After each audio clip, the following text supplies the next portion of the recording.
Good morning, students.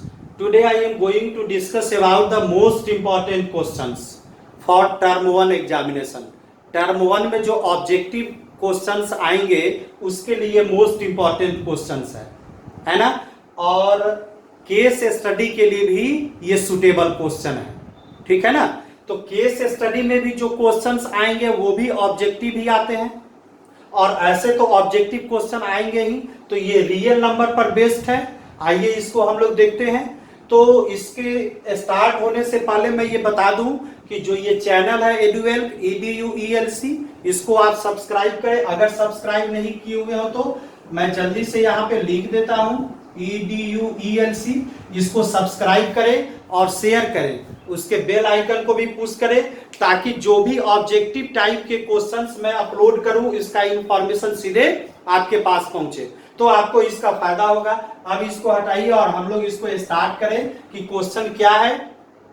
Question कहता है कि Srikant has made a project on real numbers where he finally explained the applicability of exponential laws and divisibility conditions on real numbers. ठीक है, मतलब श्रीकांत एक real number पे project बना रहा है, बनाया है, ठीक है, जिसमें वो क्या है, फाइनली क्या चीज एक्सप्लेन किया है। यहां पर देखिए एप्लीकेबिलिटी ऑफ एक्सपोनेंशियल लॉज, जो एक्सपोनेंशियल लॉज है उसको उसने इंप्लीमेंट किया है, और जो डिविजिबिलिटी कंडीशंस है उसको किया है। रियल नंबर में हम लोग देखे हैं दोनों चीज, ठीक है ना। On real numbers he also include some assessment questions at the end of his project as listed below, answer them। Last में उन्होंने क्या किया, कुछ क्वेश्चंस यहां पर है, इस क्वेश्चंस को क्या करेगा, आंसर देगा। he also include some assessment question, मतलब प्रोजेक्ट के बेस पे कुछ क्वेश्चंस यहां पे असेसमेंट के लिए उन्होंने दिया है, ठीक है। एंड ऑफ हिज प्रोजेक्ट के लास्ट में, तो यहां पर जो क्वेश्चंस हैं उनके आंसर्स हमको देने हैं, ठीक है ना। मतलब सिंपली यहां पर ये कहना है कि रियल नंबर पे बेस्ड कुछ क्वेश्चंस नीचे दिए हुए हैं। कोई प्रोजेक्ट किया, श्रीकांत ने प्रोजेक्ट किया रियल नंबर पर, और उसमें से कुछ क्वेश्चंस दिए हुए हैं। इस क्वेश्चंस को क्या करना है, आंसर देना है। तो पहला क्वेश्चन यहां पर क्या कहता है, आइए देखें। For what value of n 4 to the power n in 0, मतलब n के किस वैल्यू के लिए आपका क्या होगा, 4 टू द पावर n जो है इंड करेगा 0 से। n के किस वैल्यू के लिए, यहां पर यह भी मेंशन होना चाहिए कि n जो है एक नेचुरल नंबर है ना। तो n के किस वैल्यू के लिए, तो अब एक बात समझिए कि अब मान लीजिए कि जैसे 4 टू दी पावर अगर 1 लीजिएगा तो ये कितना हो जाएगा, 4। यानी कि जब n इज इक्वल टू आप अगर 1 लेते हैं तो 4 to the power 1 is equal to कितना हो जाएगा, 4। अच्छा, समझने के लिए 4 to the power 2 is equal to कितना हो जाएगा, 16। यानी कि n को यदि हम बढ़ाते चले जाएं तो ये लास्ट वाला जो डिजिट है क्या उसमें 0 आएगा या 0 नहीं आएगा, दिस इज द क्वेश्चन, यही क्वेश्चन है। तो यहां पर अब एक चीज देखिए कि अगर 4 टू दी पावर, इसको हम लोग यहां से हटाएं और समझने की कोशिश करें कि जैसे 4 टू दी पावर n है, इसको हम लोग क्या लिख सकते हैं, इसको हम लोग लिख सकते हैं 2 इंटू 2 पावर n लिख सकते हैं, इज इक्वल टू, यानी कि 2 का पावर n और 2 का पावर n, इतना हम लोग लिख सकते हैं, इज इक्वल टू 2 का पावर कितना हो गया यहां पर, 2n हो गया ना। अब लास्ट में 0 पे आने के लिए कोई भी मान लीजिए अगर नंबर होगा तो उसको 5 से डिवाइड हो जाना चाहिए, 5 से डिवाइड हो जाना चाहिए। लेकिन यहां पर जो ये नंबर है ये 5 से डिवाइड नहीं हो रहा है, तो 5 से डिवाइड नहीं हो रहा है, इसलिए n के किसी भी वैल्यू के लिए वो 0 से एंड नहीं करेगा, 0 से एंड करेगा ही नहीं। आप 5 टाइम्स भी अगर n इज इक्वल टू अगर आप 5 भी रख लीजिए तो 4 को यदि 5 टाइम्स मल्टीप्लाई कीजिएगा तब भी लास्ट में आपका 0 नहीं आएगा, नहीं ना। जैसे कोई भी नंबर मान लीजिए हम ले लेते हैं, अगर वो 5 से डिवाइड हो जाएगा, ठीक है ना, तो ही उसमें लास्ट में क्या आएगा, 0 आएगा, है ना। तो ये चूंकि 5 से डिविजिबल नहीं है, इसीलिए इसका कौन सा आंसर हो जाएगा, इसका आंसर हो जाएगा no value of n, n के किसी भी वैल्यू के लिए नहीं आएगा, ठीक है ना। तो यहां पर हम लोग n के किसी भी वैल्यू के लिए 4 वाले टर्म में ये नहीं आएगा। तो ये क्वेश्चन आपका क्या हो गया, समझ गए कि चूंकि 5 से डिविजिबिलिटी इसकी नहीं है, इसलिए n के वैल्यू को कितना भी आप रखिए उसके लास्ट में 0 नहीं आएगा, इसलिए इसका आंसर कितना हो गया, नो वैल्यू ऑफ n हो गया। अब इस क्वेश्चन को हम लोग हटाएं, ये स्पेस क्या हो जाएगा, खाली हो जाएगा। अब देखिए दूसरा नंबर जो क्वेश्चन है आपका, वो दूसरा नंबर क्वेश्चन क्या कहता है कि if a is the rational number and n is a positive integer greater than 1, then what value of n, a to the power n is a rational number.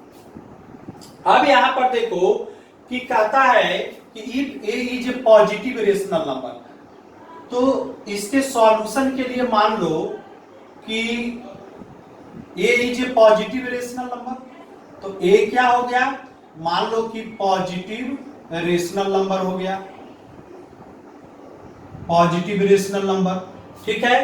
और n is positive integer हो गया, n क्या हो गया, positive integer हो गया, ठीक है ना।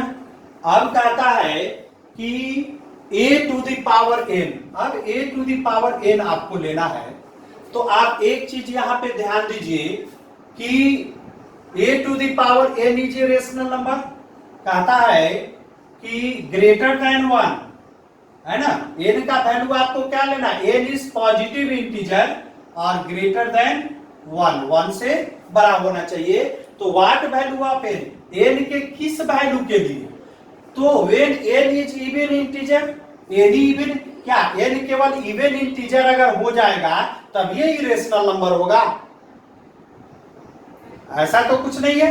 रेशनल नंबर को जब हम लोग रेशनल नंबर से मल्टीप्लाई करेंगे तो हमको क्या मिलेगा, रेशनल नंबर ही मिलेगा। तो a भी यहां पर क्या है, रेशनल नंबर है, रेशनल नंबर, ठीक है ना। और ये भी क्या है आपको 1 से ग्रेटर, ये भी रेशनल नंबर। तो रेशनल नंबर को जब रेशनल नंबर से आप मल्टीप्लाई कीजिएगा तो आपको रेशनल नंबर ही ना मिलेगा, रेशनल नंबर नहीं मिलेगा। तो इस ये ऑप्शन तो सही नहीं होगा, when n is even integer, केवल अगर इवन इंटीजर रहेगा तभी ये रेशनल नंबर आएगा, ये तो पॉसिबल नहीं है, तो ये ऑप्शन तो होगा नहीं। दूसरा ऑप्शन आइए, when n is any odd integer, केवल ऑड के रहने से ही होगा, ऐसा तो नहीं है केवल ऑड के रहने से होगा, तो ये भी ऑप्शन सही नहीं होगा। अब यहां पर कहता है कि for all n greater than 1, चूंकि यहां पर ग्रेटर देन 1 है ना, तो n का कोई भी वैल्यू आप लीजिएगा ग्रेटर देन 1, जैसे 2 लीजिएगा, 3 लीजिएगा, 4 लीजिएगा, जो भी आप लीजिएगा, उस सब के लिए आपका क्या होगा, a to the power n आपको रेशनल नंबर ही मिलेगा। इसलिए यहां पर इसका आंसर कितना हो जाएगा, C हो जाएगा, for all n greater than, है ना, only when n is equal to 0। तो ये तो नहीं होगा, ऐसे भी करिएगा तो इसका वैल्यू कितना हो जाएगा, 1 हो जाएगा, तो केवल वही तो नहीं होगा ना। तो आप 2 लीजिए, 3 लीजिए, 4 लीजिए, कुछ भी लीजिए, है ना। तो ये भी चीज हमको ध्यान में रखना है कि रेशनल नंबर को जब हम लोग मल्टीप्लाई करते हैं रेशनल नंबर से तो हमको क्या मिलता है, रेशनल नंबर ही मिलता है। तो इसलिए इसका कौन सा ऑप्शन सही होगा, ये ऑप्शन इसका सही होगा। अब हम दूसरे क्वेश्चंस को यहाँ पे इंक्लूड करते हैं, क्योंकि एक बार में ये सारे क्वेश्चंस यहाँ पे नहीं आ सकते थे, इसलिए दूसरा क्वेश्चन हम लोग यहाँ पे इंक्लूड करके देखते हैं कि वो क्या है, ठीक है, इन्हीं पे बेस्ड है, ये केस स्टडी सीरीज के लिए भी काफी इंपॉर्टेंट है। तो तीसरा क्वेश्चन कहाँ है? तीसरा क्वेश्चन है क्वेश्चन नंबर 3। क्वेश्चन नंबर 3 क्या कहता है कि if x and y are two odd positive integers, if x and y are two positive integers, ठीक है, integers, if x and y are two odd positive integers, two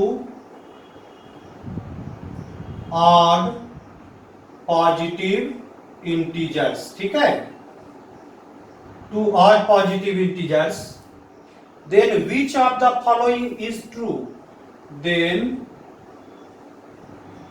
which of the following is true, ठीक है। तो कौन कौन सा इसमें? सबसे पहला ऑप्शन तुम्हारा कहता है कि x square plus Y square is even. दूसरा ऑप्शन कहता है कि x square plus Y square is not divisible by 4, divisible by 4, ठीक है ना। और ये पहला ऑप्शन ए, ये बी ऑप्शन था आपका, और सी ऑप्शन आपका क्या कहता है? सी ऑप्शन कहता है कि x square plus Y square is odd, ठीक। और बी ऑप्शन आपका क्या कहता है कि both A and B, both A and B, ठीक है। अब इसमें आप कैसे इसका आंसर निकालिएगा? x and y are two odd positive integers, तो इसके सॉल्यूशन के लिए देखिए, लेट x एंड y कहते हैं, और मान लीजिए ऑड पॉजिटिव यदि लेते हैं तो हम लोग क्या लें यहां पर? अगर मान लीजिए कि 2k प्लस 1 ले, ठीक है, और y इज इक्वल टू ले, कितना ले हम लोग? यहां पर जब 1 रखिएगा तो 3, और यहां पे 2k प्लस हम लोग कितना लें? अगर k equal to 2k plus 2 अगर हम लोग लें, 2k प्लस 1, तो यहां पर कितना लीजिएगा? 2k प्लस 3, ठीक है ना। अगर मान लीजिए जैसे यहां पर अगर 1 लेते हैं तो ये 3 आएगा ना, और यहां पर अगर 1 लेते हैं तो कितना आएगा? 5 आएगा। तो ये ऑड पॉजिटिव इंटीजर हुआ ना, x and y are two odd positive integers. अब इसमें कहता है कि आपका x स्क्वायर और प्लस वाई स्क्वायर कौन सा ट्रू है, ये आपको चेक करना है। तो सबसे पहले आप क्या करिए कि x square plus Y square यहां पे निकालिए, x square plus Y square, ठीक है। अब जब x square plus Y square करेंगे तो यहां कितना हो जाएगा? 2k प्लस 1 का होल स्क्वायर और प्लस 2k प्लस 3 का होल स्क्वायर करेंगे ना। अब यहां पर थोड़ा ध्यान दीजिए कि इज इक्वल टू, वहां करिएगा तो कितना हो जाएगा? 4k स्क्वायर और प्लस 4k प्लस 1, ठीक है। उसके बाद प्लस, अब आइए फिर आपका कितना हो जाएगा? 4k स्क्वायर प्लस यहां पर हो जाएगा आपका 12k और प्लस कितना हो जाएगा? 9, ये हो जाएगा। अब यहां पर देखिए 2k प्लस 1 था और यहां पर क्या था? 2k प्लस 3 था, तो ठीक है। अब यहां पर 4k स्क्वायर और 4k स्क्वायर कितना हो जाएगा आपका? 8k स्क्वायर हो जाएगा, ठीक है। उसके बाद 4k और उसके बाद कितना हो जाएगा यहां पर? 16k प्लस 16k, ठीक है। और यहां पर कितना हो जाएगा?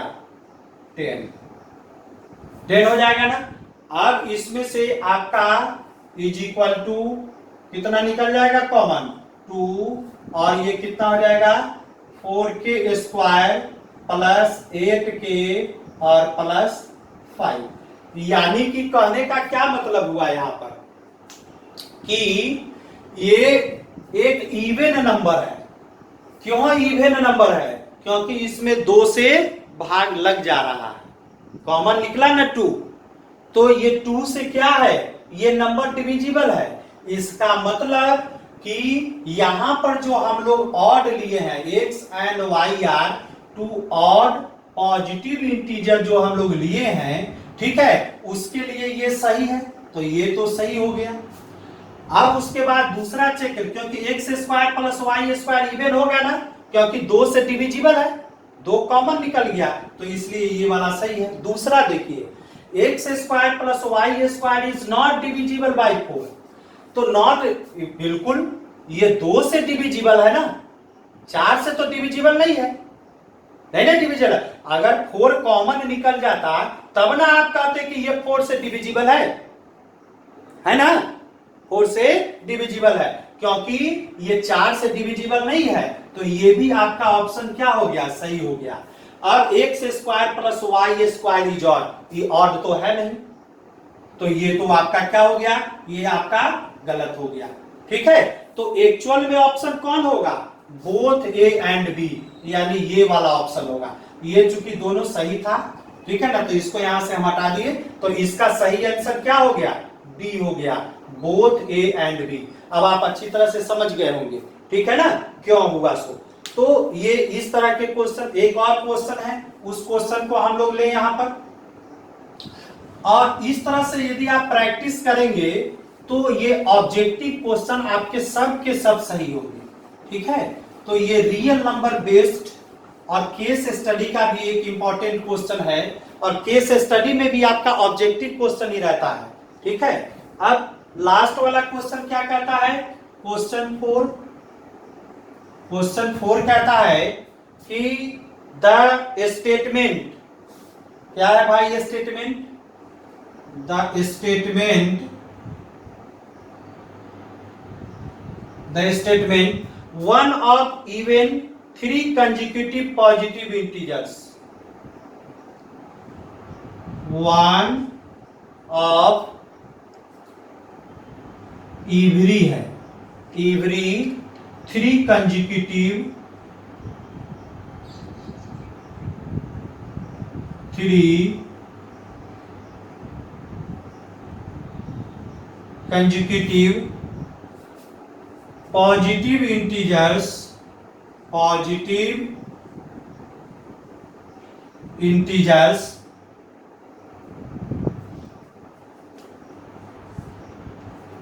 is divided by 3, is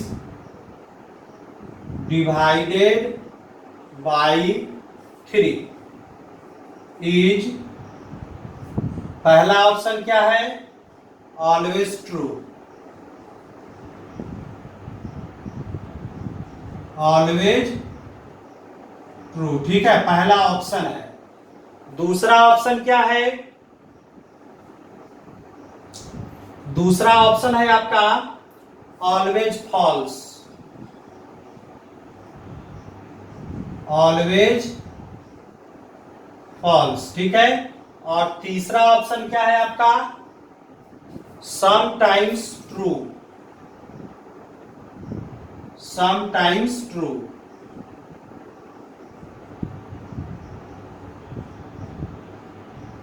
sometimes true,